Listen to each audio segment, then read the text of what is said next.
Friends, this is सम्राट and पहले मैं बता देता हूँ कि actually I am not a professional maker. मैं बस अभी स्टार्ट किया हूँ, मतलब आज ही स्टार्ट किया हूँ, मेरा फर्स्ट वीडियो है।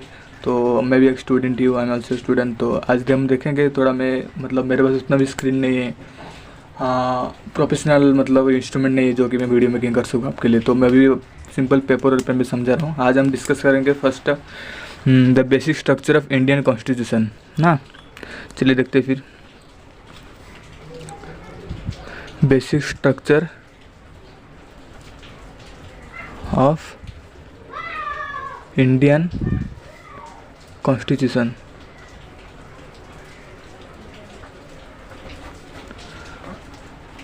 इसमें ना क्या होता है, मतलब जो कि अपना जो कॉन्स्टिट्यूशन है, संविधान है हम अपना, तो उसमें क्या क्या बेसिक स्ट्रक्चर है, बेसिक नीड क्या क्या है, मतलब नागरिक को सब बेसिक चीज़ क्या क्या दिया है, फैसिलिटी क्या क्या देगा, सब इसमें हम डिस्कशन करेंगे।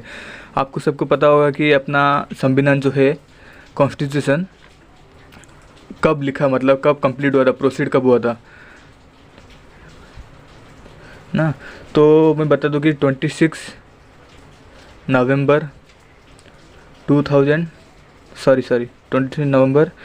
1949 को क्या हुआ था,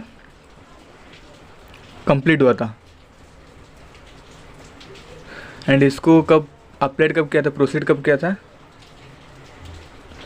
26 जैन 1950 ना, प्रोसीड किया था ना। तो फर्स्ट ऑफ ऑल हम डिस्कशन करेंगे संविधान में कितना भाग है, कितना पार्ट्स है। There are 22 parts in our constitution. हाँ, कॉन्स्टिट्यूशन में 22 पार्ट्स है टोटल। तो अभी क्या करेंगे, 22 पार्ट्स में अपना हमें डिस्कस करेंगे पार्ट 3 एंड पार्ट 4, क्योंकि ये दोनों में से मेन इंपॉर्टेंट है। और इसको ना, हाँ, और एक बार बता दो, बेसिक ये जो इंडियन कॉन्स्टिट्यूशन में ना बहुत सारे केसेस आए, मतलब बहुत सारे जो अपना जो आइन लागू हुआ था उसके बाद बहुत सारे अमेंडमेंट हुए थे, जो कि अपना जो भी लिखा गया था कॉन्स्टिट्यूशन पहले से, उसको सुधारने के लिए बहुत सारे अमेंडमेंट हुए थे और कॉन्ट्राडिक्शन आए थे। तो उसके हिसाब से उसको सुधारने के लिए जो जो अपना अभी केसेस आए थे, जिसको जिसको नाराज़गी थी, जो जो लोगों को, नागरिक को, तो उन्होंने बहुत सारे केस लेके आए थे, बहुत सारे इशू लेके आए थे सुप्रीम कोर्ट के सामने। तो उसमें से बहुत सारे केसेस, तो उसमें से मेन था केशवानंद भारती केस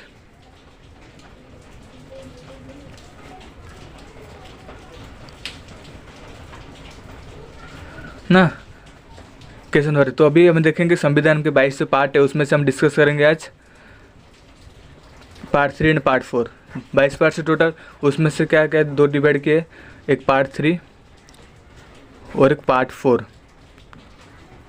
ये दोनों में से बहुत सारे केसेस आए थे। शंकर मामला आया था, चंपा का मामला आया था, केशवानंद आया था, और ऐसे कि जैसे कि अपन देखेंगे बेला बनर्जी आया था, शंकर प्रसाद, सब इसमें बहुत सारे केस आया था। लेकिन मेन ये है केशवानंद भारती केस मेन है। तो देखेंगे पार्ट 3 में क्या था, फंडामेंटल राइट था अपना।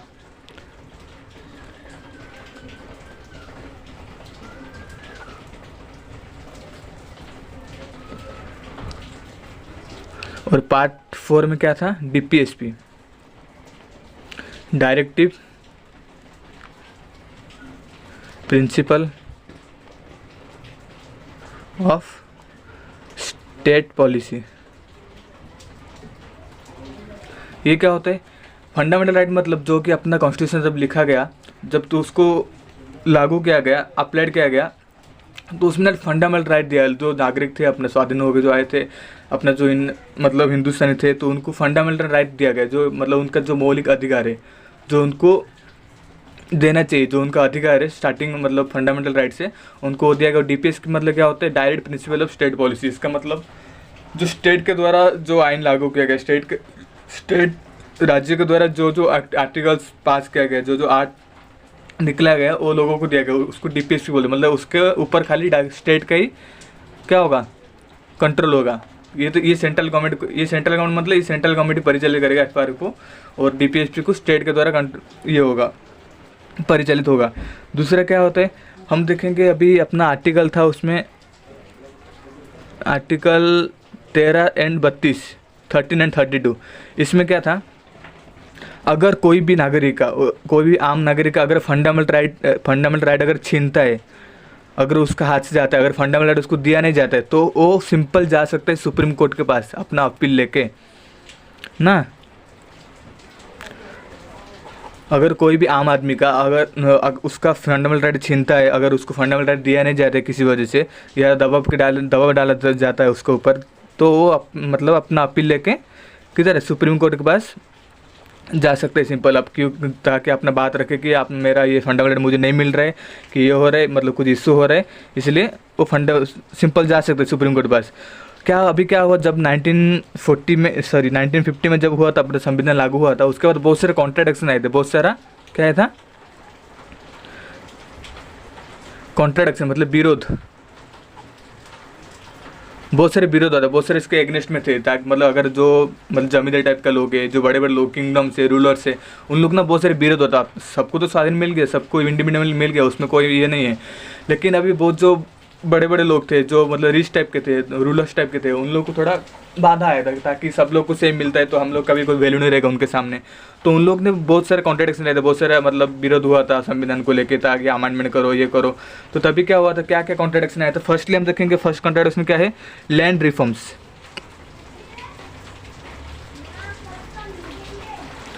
लैंड रिफॉर्म्स क्या होते हैं, भूमि, में इंग्लिश में लिखता हूँ, मतलब हिंदी का थोड़ा उतना नहीं है, भूमि सुधार बोलते हैं इसको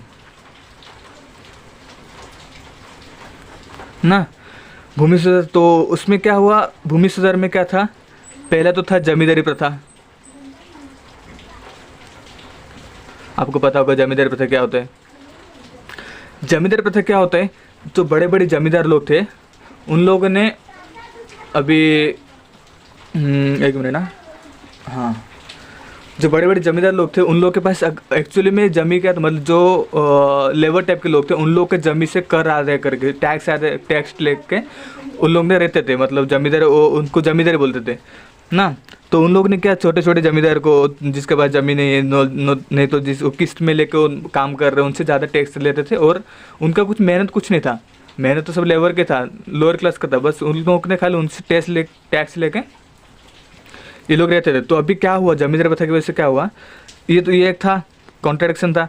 तो उन लोगों ने तो विरोध करेंगे, ताकि अगर सबको अगर सेम मिल जाए तो ये लोग तो विरोध करेंगे। तो ये क्या किया, मतलब कॉन्ट्रडिक्शन में क्या किए, तो जमींदारी प्रथा है ना, वो हटा देंगे, और ये क्या हो जाएगा, डायरेक्ट कम्युनिकेशन, डायरेक्ट हो जाएगा, डायरेक्ट कम्युनिकेट टू स्टेट को डायरेक्ट चलेगा, ताकि जमींदार का कोई भी इसमें लिंक ना रहे, लेबर और जमींदार इन दोनों में से कोई भी लिंक ना रहता, वो ये ना डायरेक्ट लिंक ना, मतलब डायरेक्ट लेबर से किस में है, स्टेट को है, मतलब जो भी इनका इशू होगा, जो भी प्रॉब्लम होगा, अगर नहीं तो कोई भी मंडी है इनका, कोई बेचना, जो भी रहेगा इनका इशू, वो स्टेट को डायरेक्ट बताएगी, जमींदार को कोई लेना देना नहीं है। ये एक आया था कॉन्ट्रडिक्शन, इसमें लैंड रिफॉर्म। दूसरा एक आया था, क्या था, लैंड सीलिंग। इसमें क्या था, लैंड सीलिंग मतलब क्या होता है, मिनिमम लैंड आप रिक्वायर कर सकते हो। मिनिमम मतलब क्या, लिमिटेड समझो, लिमिटेड लैंड। अगर आपके पास 100 एकड़ ज़मीन है तो आप 100 एकड़ नहीं रख सकते, उसके पास कुछ मिनिमम रहता है। अगर 25 या 30 कुछ था 25-30 एकड़ आप रख सकते हो। उससे जो मतलब ज़्यादा बचा ना, वो गवर्नमेंट के पास जाएगा। गवर्नमेंट जिसके पास ज़मीन नहीं है, जो मतलब थोड़ा बिलो प्रॉपर्टी लाइन के में है, मतलब लोअर क्लास है, उनको वो देगी, नहीं तो पब्लिक के लिए यूज़ करेगी। लेकिन आप उसमें क्या होता है, 25 to 30 एकड़ आप रख सकते हो, पूरा नहीं रख सकते हो। तो लैंड सीलिंग का क्या आया था, कॉन्ट्रडिक्शन आया था ना। और दूसरे में क्या आया था, एजुकेशनल रिजर्वेशन। रिजर्वेशन तो पता होगा सबको ना। दूसरे में एजुकेशनल रिजर्वेशन आया था। एजुकेशनल रिजर्वेशन वजह से क्या आया था, अभी देखो, जो भी SC है, ST है, OBC है और जनरल है ना, ये क्या था, SC ST OBC जनरल सबको पहले सेम ही था। अभी जब अपना संविधान लागू हुआ 1950 में, तभी क्या था कि SC ST OBC ये सब लोअर क्लास के, तो जनरल थोड़ा मतलब उच्च वर्गीय है, तो इनको थोड़ा ज़्यादा रिजर्वेशन देने के लिए बोले थे। मतलब कॉन्ट्रैक्ट, मतलब ये आया था अपने संविधान में था, जाके क्या, ताकि इन लोगों को थोड़ा ज़्यादा फैसिलिटी दिया जाए। इन लोगों को तो, और इन लोगों को तो ये तो ऑलरेडी है उच्च वर्गीय, तो इनको कोई आवश्यकता नहीं है, इनको ही दिया जाए ताकि ये थोड़ा अपना लाइफस्टाइल थोड़ा सुधार सके और थोड़ा हायर एजुकेशन कर, क्योंकि इसमें जो थे महिलाएं भी थे, उनका भी हायर एजुकेशन नहीं था, तो उनको भी थोड़ा आगे बढ़ने का चांस दिया, इसीलिए इनको थोड़ा रिजर्वेशन ज़्यादा दिया गया, ज़्यादा परसेंटेज रिजर्वेशन दिया गया। तो इसके वजह से क्या होता, इसमें इसके वजह से एक केस आया था तभी, उसको बोलते थे चंपाकम केस, चंपाकम मामला बोलते थे इसको ना। तमिलनाडु, मद्रास जो है ना, मद्रास तमिलनाडु में एक केस था चंपाकम मामला को लेके। चंपाकम मामला के क्या बोलता था, वो बोलता था कि सबको सेम ही दिया जाए, SC ST मतलब OBC जनरल सबको सेम रिजर्वेशन दिया जाए, ताकि उन लोगों को कम देंगे, ये लोग को ज़्यादा देंगे तो फिर प्रॉब्लम हो जाएगा, फिर बाद में फिर इशू होगा, दंगा होगा, इसमें फिर कौन हो मतलब रिस्पॉन्सिबिलिटी होगा। इसलिए चंपाकम मामला एक आया था सभी सामने, तो उनको केस वो सॉल्व किए थे। अभी फिर देखेंगे तभी अभी देखो देश से स्वाधीन हो गया था हमारा ऑलरेडी, तो दूसरे में क्या था, देश स्वाधीन होना मतलब कि पूरा जो भी अपने इंडियन से थे सब लोग स्वाधीन थोड़ी हुए थे, जो उच्च वर्गीय प्राणी थे वो लोग तो अपना आराम से थे, लेकिन नीचे जो गरीब लोग थे, गरीब सीमा रेखा के नीचे जो भी लोग थे, तो उन लोग तो स्वाधीन अभी तक नहीं मिला था, क्योंकि वो लोग भी मतलब पार्टिसिपेट किए थे जो भी अपना हुआ था, लेकिन उन लोग को नहीं मिला। जैसे कि एग्जांपल मैं देता हूँ अमेरिका का क्या हुआ था, 1860 में वो भी आज़ाद हुआ था अमेरिका ना, तब USSR था, 1860 में वो भी आज़ाद हुआ था। लेकिन क्या था तभी ना 1860 में जब भी अमेरिका का जो आज़ाद होने का जो लड़ाई हुआ था, तभी सब लोग थे, मतलब होल अमेरिकन थे, मतलब जो भी श्वेत अश्वेत दास जो भी मतलब बड़े उच्च वर्गीय नीचे वर्गीय सब लोग उसमें थे। लेकिन क्या था तभी ओनली हायर क्लास, मतलब जो भी उच्च वर्गीय है ना लोग, उन लोग ही इंडिपेंडेंट होते हैं, उन लोग इंडिपेंडेंट होते, लेकिन जो लोअर क्लास थे दास बोलते थे उनको, स्वर्ग बोलते थे दास, उन लोग को इंडिपेंडेंट नहीं मिला था। कब तक नहीं मिला था, आफ्टर ये जो हुआ था 1860, उसके 90 साल बाद, 90 साल बाद तक उन लोग को नहीं मिला था। जो लोअर क्लास लोग हैं ना, उन लोग को 90 साल तक नहीं मिला था। कब मिला था उनको after 90 years, due to the Abraham Lincoln थे तभी प्रेसिडेंट थे। अब्राहम लिंकन की वजह से फिर कब मिला उनको, 1950 में मिला। 1860 से 90 साल के बाद 1950 में उनको फिर आज़ादी मिला, जो नीचे वर्गीय लोग थे अमेरिका में ना। इनका तो एग्जाम्पल। फिर अभी देखेंगे क्या था, अपने जो कॉन्ट्रडिक्शन आया था, लैंड रिफॉर्म्स का आया था, लैंड सीलिंग का आया था, जो रिजर्वेशन का आया था, तभी क्या होता 1950 में ये सब हुआ था। फिर फर्स्ट अपना इलेक्शन हुआ था 1951 में हुआ था ना। तभी कांग्रेस तो एक ही पार्टी था अपने पास, कांग्रेस, इंडियन नेशनल कांग्रेस था। तभी मतलब इसमें PM कौन बने थे, जवाहरलाल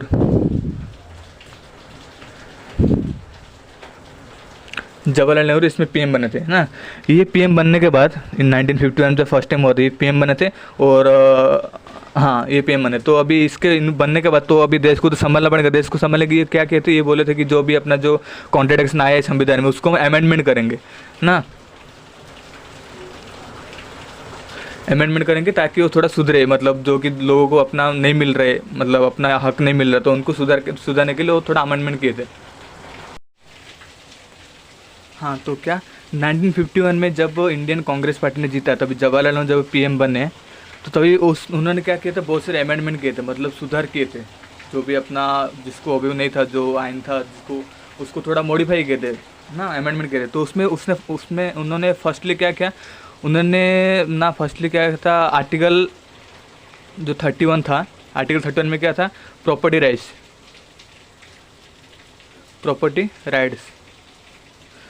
इनमें क्या था, जो भी मतलब प्रॉपर्टी राइट्स थे, तो सबको सेम मिलना चाहिए, या मतलब किसको कैसे मिलना चाहिए, प्रॉपर्टी राइट था ना। उसमें उन्होंने क्या कहते थे, 31 को उन्होंने 2 भाग में क्या कहते, डिवाइड किए थे।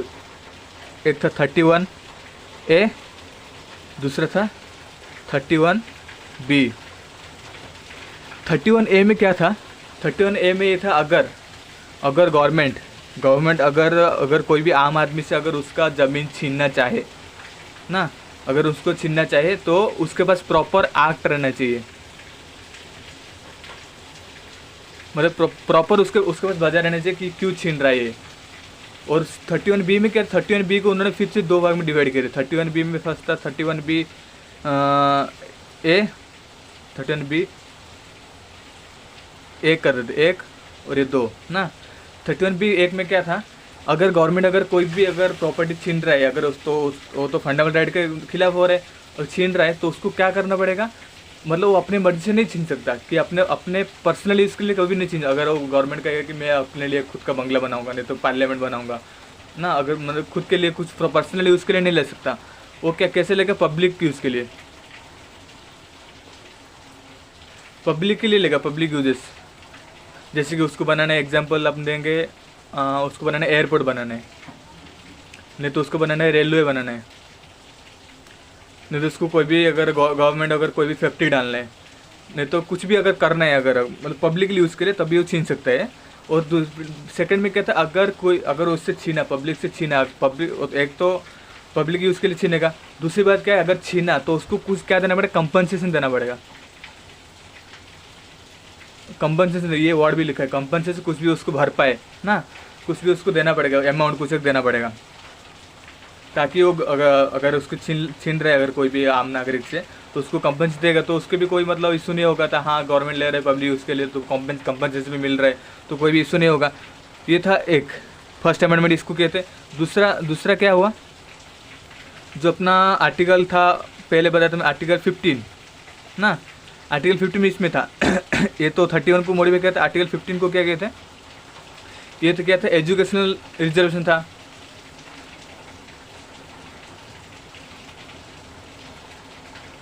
एजुकेशनल रिजर्वेशन ना, एजुकेशनल रिजर्वेशन में क्या क्या था, अभी देखो जो भी SC है, ST है, OBC है, जनरल है ना, इसमें क्या था, सबको सेम था। लेकिन इन्होंने ये जो अमेंडमेंट किए थे, क्या किए थे, इनको थोड़ा ज़्यादा परसेंटेज दिए थे रिजर्वेशन, इनको थोड़ा कम परसेंटेज रिजर्वेशन दिए थे। लेकिन क्या हुआ, अगर इनको ज़्यादा मिला तो इन लोग तो नाराज़ होंगे, माना कि ये उच्च वर्गीय है, इन लोग के पास है जो भी प्रॉपर्टीज वगैरह है, लेकिन इन लोग को अगर फ्री में दे रहे हैं रिजर्वेशन से ज़्यादा, तो इन लोग को तो मतलब प्रॉब्लम होगी। तो ये लोग क्या करते थे, अपना अपील लेके किधर जाते थे, सुप्रीम कोर्ट में जाते थे। तो जब भी अमेंडमेंट किए 15 को, आर्टिकल 15 को अमेंडमेंट किए, उसमें क्या लिख दिया उन्होंने कि कोई भी नागरिक ने, if any SC ST OBC are get any special rights in this act, then other caste are not going to proceed supreme court for fundamental right. इसका मतलब क्या होता है, फंडामेंटल राइट के लिए, ये फंडामेंटल राइट छीन रहा है ना इन लोग का, इसके लिए कोई भी सुप्रीम कोर्ट को नहीं जा सकता कि हम इन लोग को मिल रहा है, SC ST लोग को मिल रहा है ज़्यादा रिजर्वेशन, हम लोग को नहीं मिल रहा है, इसलिए ये अपील लेकर कोई भी नहीं जा सकता। अगर जाएगा भी तो इनका सुप्रीम कोर्ट बात नहीं सुनेगा, समझा। हाँ, तभी एट द सेम टाइम और एक केस आया था, इम्पोर्टेंट केस है, तभी आया था शंकरी प्रसाद केस।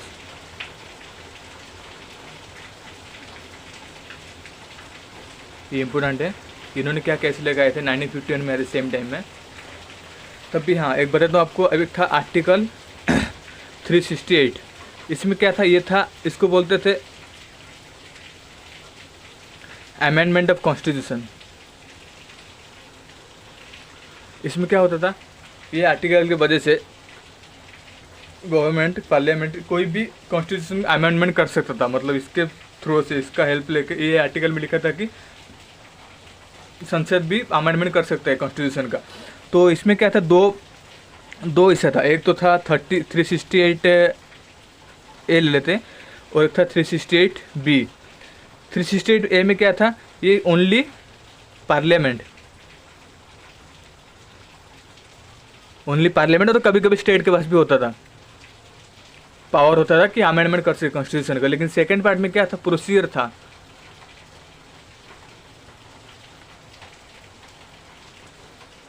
सॉरी, आपको दिखाई नहीं दिया, मैं नीचे था थोड़ा। फर्स्ट क्या था, 368 जो था ना, 368 में अमेंडमेंट कॉन्स्टिट्यूशन ये था, शंकर प्रसाद केस है 1951 में। तो 368 ए में क्या था, ओनली पार्लियामेंट और कभी कभी स्टेट के पास भी ये पावर होता था कि अमेंडमेंट कर सके कॉन्स्टिट्यूशन का, संविधान का सुधार कर सके। लेकिन सेकंड 368 बी में क्या था, procedure, how to amend a constitution, मतलब कॉन्स्टिट्यूशन को कैसे अमेंडमेंट करे, मतलब कैसे उसको सुधारे, इसमें उसका प्रोसीजर क्या है, वो 362 बी। हाँ, 1964 में, ये तो बेला बनर्जी केस और शंकर प्रसाद के दोनों सेम ही था। फिर 1964 में क्या हुआ था, गवर्नमेंट एक मतलब 17th अमेंडमेंट किए थे।